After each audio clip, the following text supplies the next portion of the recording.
नाजरीन, चीन इतना कामयाब तरीन मुल्क कैसे बन गया। हालांकि ये तो पाकिस्तान के बाद वजूद में आया था, फिर इतना कामयाब तरीन मुल्क कैसे हुआ। नाजरीन, आज हम आपको इसके बारे में बताएंगे कि आखिर चीन इतना कामयाब तरीन मुल्क कैसे बना। 1 अक्टूबर 1949 को बीजिंग में अवामी जमहूरिया चीन की बुनियाद रखने वाले माओ जे तंग हमारे कौमी शायर इल्लामा इकबाल रहमहुल्लाह की तरह एक शायर, फिलासफर, सियासतदान और मुसन्निफ थे। ये इनकलाबी शख्स थे। उन्होंने खाना जंगी में चीनी कम्युनिस्ट पार्टी की क़यादत करते हुए कामयाबी हासिल की। उन्होंने चीनियों को बताया कि तुम एक कौम हो। इसने अपनी कौम को ऐसा सबक पढ़ाया कि चीन आज भी चीनी ज़ुबान पर ही फ़ख्र महसूस करते हैं। चीनी पाकिस्तानियों की बहुत कदर करते हैं। शायद उसकी बड़ी वजह ये है कि जो पाकिस्तान ने इसे सबसे पहले तस्लीम किया। पाकिस्तान ने चीन और अमेरिका को करीब लाने में अहम किरदार अदा किया। पाकिस्तान ही ने चीन को मुस्लिम दुनिया में मुतारिफ करवाया। चीन को अक़वाम मुत्तहिदा और सलामती कौंसिल तक पाकिस्तान ही लेकर गया। चीन ने करीबन निस्फ सदी अपने दरवाजे दुनिया के लिए बंद रखे। चीनी काम में लगे रहे। आज चीन की तरक्की सर चढ़ कर बोलती है। अमेरिका चीन का मकरूज है। दुनिया चीनियों की तरक्की को हैरत की निगाहों से देख रही है। दुनिया को हैरत में मुब्तला कर देने वाला चीन अब भी पाकिस्तान को एक अच्छा दोस्त तस्वुर करता है। चीनी पाकिस्तान की इब्तदाई नेकियां अभी तक नहीं भूले हैं,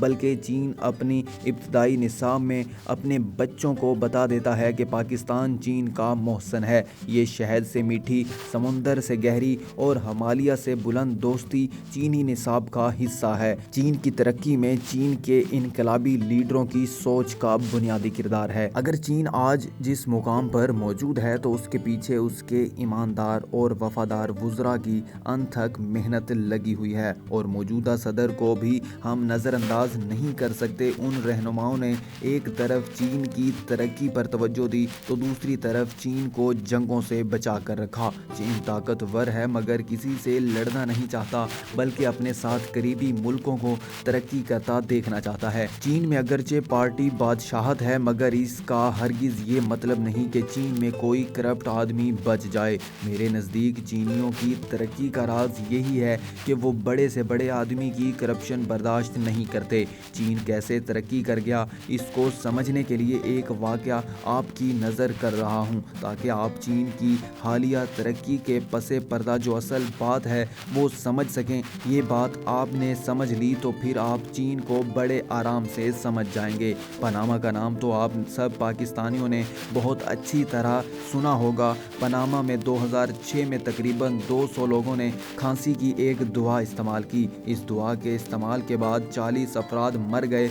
जब 40 अफराद हलाक हुए तो वहाँ की हुकूमत ने तहकीकात की तो पता चला ये दुआ चीन से दरामद की गई है और ये मुज़र सेहत थी। पनामा की हुकूमत ने चीन के सफ़ीर को तलब किया। ये सारा किस्सा बयान किया। चीनी सफ़ीर ने पनामा हुकूमत का एहतजाज सुना और इस सिलसिले में अपनी हुकूमत को ईमेल के ज़रिए आगाह किया। चीनी हुकूमत ने तफ्तीश शुरू की तो हफ्ते में पूरी कहानी सामने आ गई। मालूम हुआ कि यह सब चीन की फूड एंड ड्रग अथॉरिटी के डायरेक्टर का किया धरा है। ये एक करप्ट अफसर था। इसने 8 दवा साज कंपनियों से $8.5 लाख रिश्वत ली और 2 दर्जन अद्वियात की मंजूरी दी। पनामा भेजी जाने वाली दवा भी उनमें शामिल थी। इसने ये तमाम काम अपने रिटायरमेंट से चंद दिन पहले किया ताकि किसी को पता ही ना चल सके, क्योंकि अद्वियात की तैयारी और उन्हें बरामद करने में तो वक्त दरकार था। ये सोच भी नहीं सकता था कि इसकी रिटायरमेंट के बाद भी कोई कट्टा खुल सकता है।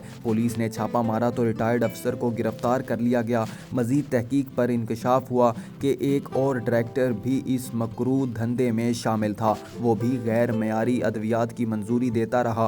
पुलिस ने उसे भी गिरफ्तार कर लिया। ये मुल्ज़मान सालों या महीनों में नहीं बल्कि सिर्फ 2 हफ्तों में मुजरिम साबित हुए। केस अदालत में पेश किया गया। चीनी अदालत ने एक को मई 2007 में और दूसरे को जुलाई 2007 में सजाए मौत सुना दी। एक ने सज़ा के खिलाफ अपील की। उसका कहना था कि मैं अपना जुर्म तस्लीम करता हूँ, मगर मेरी वजह से कोई चीनी बाशिंदा हलाक नहीं हुआ। मेरे खिलाफ कोई चीनी मुद्दई भी नहीं है, लिहाजा मेरे जुर्म के मुकाबले में मेरी सज़ा ज़्यादा है। मेरे साथ रियायत की जाए, मेरी सज़ा कम कर दी जाए। कोई लंबा टाइम नहीं लिया। अदालत ने 2 हफ्ते में ये अपील निपटा दी। जज ने अपने फैसले में लिखा, ये शख्स न सिर्फ इंसानी اپنی جانوں کا قاتل ہے، بلکہ اس کی وجہ سے چین پوری دنیا میں بدنام ہوا، لہٰذا درندہ رعایت کے قابل نہیں۔ اپیل مسترد کرتے ہوئے بعد میں اس کو 10 جولائی 2007 کو گولی مار کر ہلاک کر دیا گیا۔ اب آپ پاکستان کی مثال لیجئے تو آپ کو چین کی ترقی کرنے اور پاکستان کے پیچھے رہ جانے کی سمجھ آ جائے گی۔ ہمارے ہاں جیلی ادویات کا کتنا کاروبار ہے، ہمارے ہاں تو کسی کو درختوں کی یاد تک نہ آ سکی۔ 70 سالوں بعد عمران خان ایک ایسا وزیر اعظم آیا جو درخت اگانے کی بات کرتا ہے، جو کرپشن کے خلاف ڈٹ کے کھڑا ہے۔ یاد رکھنا، کرپشن ترقی کے راستے روکتی ہے۔ چینیوں نے کرپشن پر موت کی سزا دے کر ترقی کی رکاوٹوں کو دور کیا۔ کاش ہمارے ہاں بھی ایسا ہو جائے۔ ہمیں چین سے سبق سیکھ لینا چاہیے تاکہ دیر سے ہی صحیح ہم اپنے ملک پاکستان کو ترقی کی راہ پر گامزن کرنے میں کامیاب ہو جائیں۔